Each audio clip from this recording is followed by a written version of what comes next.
Assalamualaikum warahmatullahi wabarakatuh. Puji syukur kepada Allah Subhanahu wa Ta'ala. Semoga Allah senantiasa memberikan kesehatan baik lahir maupun batin kepada kita semua. Kembali kita bergabung dalam layanan pembelajaran daring Mapel Bahasa Indonesia kelas 7. Kali ini materi pokok yang akan kita pelajari adalah cerita fantasi.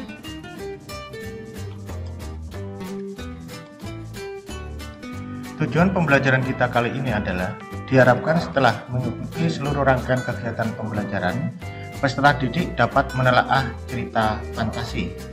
Menelaah di sini mencakup menelaah struktur dan menelaah unsur kebahasaannya. Ada 3 aktivitas yang akan kita laksanakan pada kegiatan pembelajaran kali ini. Aktivitas yang pertama adalah pemahaman konsep. Aktivitas yang kedua, mengamati contoh hasil menelaah cerita fantasi, baik berupa telaah struktur maupun telaah unsur kebahasaan. Kemudian aktivitas yang ketiga adalah penugasan secara mandiri. Kita masuk pada aktivitas yang pertama, pemahaman konsep. Struktur cerita fantasi mencakup pertama adalah orientasi atau bagian pengenalan. Yang diperkenalkan di sini biasanya adalah nama-nama tokoh dan juga latar, baik latar tempat, latar waktu maupun suasana. Selanjutnya adalah bagian komplikasi. Bagian komplikasi merupakan munculnya permasalahan yang ada di dalam cerita itu. Masalah yang muncul akhirnya merumit atau meningkat sampai pada tingkat yang memuncak atau disebut dengan klimaks. Ini masuk dalam bagian komplikasi atau permasalahan. Bagian yang ketiga adalah resolusi atau penyelesaian. Di sini telah ada solusi atau akhir dari sebuah cerita.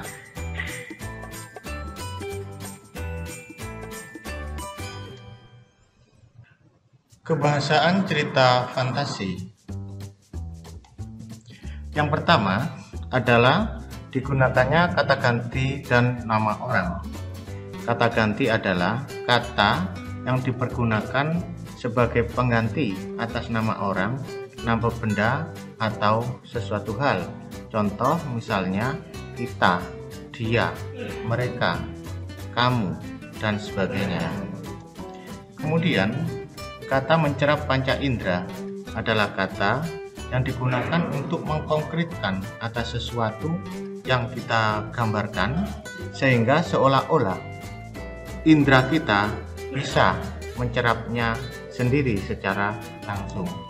Kemudian penggunaan kata kias atau makna khusus ini merupakan juga upaya untuk mengkonkretkan apa yang kita gambarkan tersebut. Ini merupakan bukan makna yang sebenarnya. Berikutnya adalah konjungsi urutan waktu. Misalnya, kemudian, lalu, setelah itu, dan sebagainya. Digunakannya juga kata atau ungkapan keterkejutan. Misalnya, tiba-tiba, tanpa diduga, dan sebagainya. Dan yang terakhir adalah penggunaan kalimat langsung.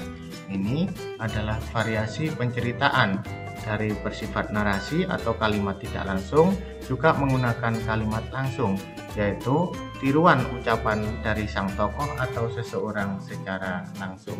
Ini merupakan unsur kebahasaan yang ada di dalam cerita fantasi.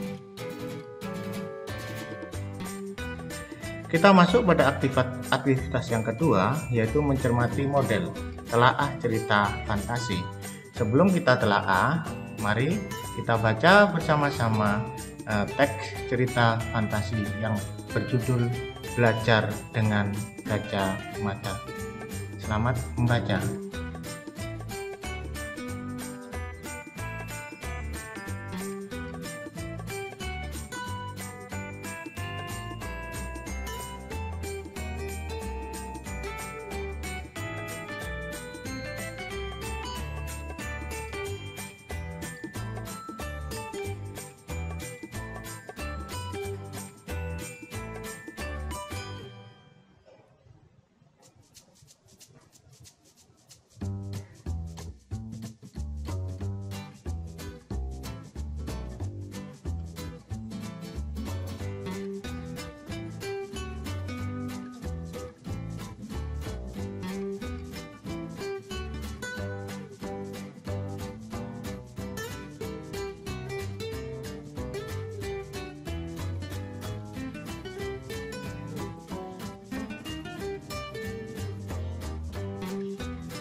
Demikian apa yang sudah kita baca, salah satu cerita fantasi.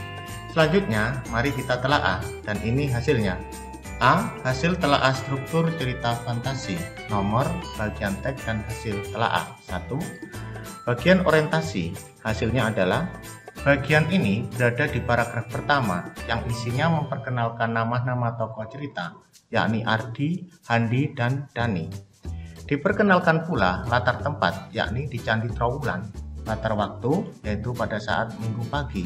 Latar suasananya adalah sang tokoh sibuk menyelesaikan laporan. 2. Komplikasi. Bagian ini dimulai dari paragraf kedua sampai dengan paragraf ke-17. Masalah dimulai dengan terceburnya ketika tokoh dalam lubang. Mereka bertemu dengan Gajah Mada. Gajah Mada mengajukan pertanyaan tentang penyiapan diri sebagai orang yang berguna. Ketika tokoh menjawab bahwa mereka berjuang demi mendapatkan nilai sekolah yang bagus, namun Gajah Mada belum bisa menerima jawaban tersebut. Ketika tokoh menambahkan jawabannya tentang bagaimana berperilaku yang baik. 3. Resolusi. Bagian ini dimulai dari paragraf ke-18 sampai dengan paragraf ke-21. Ketika tokoh tiba-tiba kembali di Candi Trowulan, mereka sadar bahwa untuk menyiapkan agar menjadi orang berguna tidak cukup hanya pintar, tapi harus pula dibarengi dengan perilaku yang baik. Ini merupakan hasil telaah struktur cerita fantasi.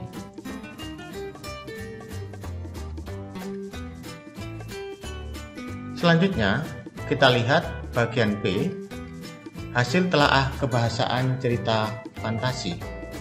Nomor unsur hasil telaah. Nomor 1, kata ganti.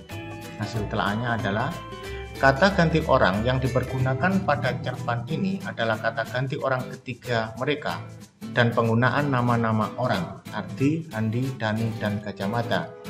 Ini sudut pandang yang digunakan adalah sudut pandang orang ketiga karena menggunakan kata ganti orang ketiga dan nama-nama tokoh itu sendiri. Yang kedua, kata mencerap panca indera.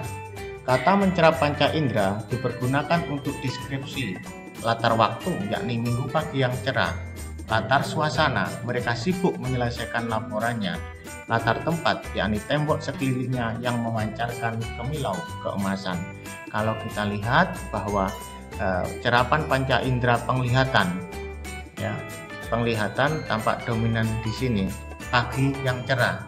Pagi yang cerah dapat diindrai dengan menggunakan indera penglihatan. Sibuk menyelesaikan laporannya juga lebih condong pada indera penglihatan. Tembok sekelilingnya memancarkan kemilau keemasan juga dominan untuk indera penglihatan. Yang ketiga adalah penggunaan kata kias. Kata kias atau makna khusus yang ada adalah mata tajam. Kata-kata Ardi meluncur deras, tentu saja mata tajam bukan makna sebenarnya, meluncur deras juga bukan makna sebenarnya. Jadi bahwa cerita fantasi ini juga mencantumkan beberapa kata kias. Yang keempat adalah penggunaan konjungsi urutan waktu. Konjungsi urutan waktu yang digunakan adalah kemudian. Dia beralih memegang bahu Ardi. Kata kemudian itu adalah konjungsi urutan waktu. Konjungsi berikutnya adalah setelah. Setelah 1 jam berpikir keras dan seterusnya. Kita lanjut. Yang kelima adalah kata ungkapan keterkejutan. Hasilnya, kata ungkapan keterkejutan yang digunakan adalah tiba-tiba terdengar suara Handi berteriak. Kemudian juga tiba-tiba di hadapan mereka dan seterusnya. Yang terakhir atau yang keenam adalah penggunaan kalimat langsung. Kalimat langsung banyak dipergunakan, yakni ketika tiga tokoh bertemu dengan Gajah Mada. Misalnya, kalian bertiga saya panggil untuk menemui leluhurmu. Laki-laki tegap itu berujar dengan penuh wibawa dan sebagainya. Demikian hasil telaah struktur kebahasaan yang ada di dalam teks cerita fantasi, sekaligus tadi juga hasil dari telaah struktur teks cerita fantasi. Kita masuk pada aktivitas yang terakhir atau aktivitas yang ketiga berupa tugas mandiri. Silakan mengambil satu cerita fantasi atau cerpen yang ada di buku teks bahasa Indonesia kelas 7 atau mengunduh satu cerpen dari laman internet. Kemudian Telaalah cerpen tersebut baik struktur maupun kebahasaannya pergunakan format seperti pada contoh di atas.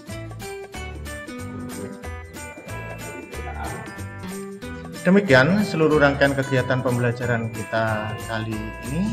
Semoga sekali lagi Allah Subhanahu wa Ta'ala senantiasa memberikan kesehatan baik lahir maupun batin. Sampai jumpa lagi pada pembelajaran daring Mapel Bahasa Indonesia selanjutnya. Akhirul kalam, wassalamualaikum warahmatullahi wabarakatuh.